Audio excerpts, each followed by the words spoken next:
ఈ balloon caves లోనే స్వయంభుగా వెలిచినటువంటి శివయ్య అయితే ఉన్నాడు. ఆ ప్రదేశాన్ని ఈ బెలూన్ కేవ్స్ లో పాతాళ గంగా అంటారు. ఎస్, అవును, మీరు విన్నది నిజమే. ఇప్పుడు మీరు చూస్తున్నది మన బనగానపల్లకు 34 కిలోమీటర్స్ దూరంలో ఉన్నటువంటి బెలూన్ కేవ్స్. మన భారతదేశంలోనే పొడవైనటువంటి గుహల్లో 2వ స్థాయిలో మన బెలూన్ కేవ్స్ అయితే ఉంది. ఈ బెలూన్ కేవ్స్ ని టూరిస్టులు చూసేందుకు చాలా మంచిగా అయితే అభివృద్ధి చేశారు. ఈ బెలూన్ కేవ్స్ ప్రస్తుతం ఆంధ్రప్రదేశ్ గవర్నమెంట్ పర్యాటక శాఖ అధీనంలో అయితే ఉన్నాయి. అసలు ఏంది మామ ఈ అద్భుతం?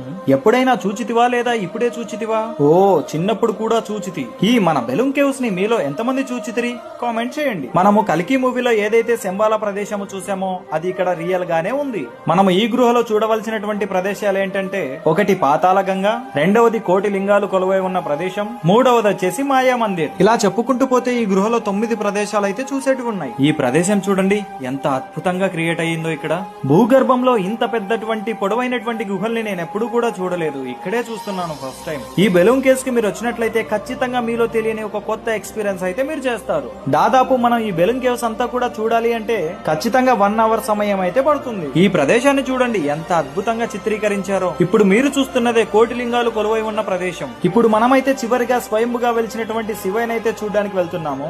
ఇదే ఈ గృహలో ఆ స్వయంభుగా వెలిచినటువంటి శివయ్య ఉన్నటువంటి ప్రదేశం. దీనిని ఈ గుహలో పాతాళ గంగా అని పిలుస్తారు. ఈ బెలూన్ కేవ్స్ గురించి ఫుల్ వీడియో మన పబ్జి కురాడు యూట్యూబ్ ఛానల్లో అయితే ఉంది, వెంటనే వెళ్లి చూసేయండి. ఈ బెలూన్ కేవ్స్ లొకేషన్ వచ్చేసి ఆంధ్రప్రదేశ్ నంద్యాల జిల్లా అవుకు మండలానికి చెందినటువంటి బెలూం గ్రామంలో అయితే ఉంటాయి. మీరు ఎవరితో కలిసి వెళ్లాలనుకుంటున్నారో వారికి ఈ రీల్ ని అయితే షేర్ చేసేయండి. మరిన్ని ఇలాంటి విషయాలు తెలుసుకోవడానికి వెంటనే మన పబ్జి కురాడు అకౌంట్ అయితే ఫాలో కొట్టేసేయండి.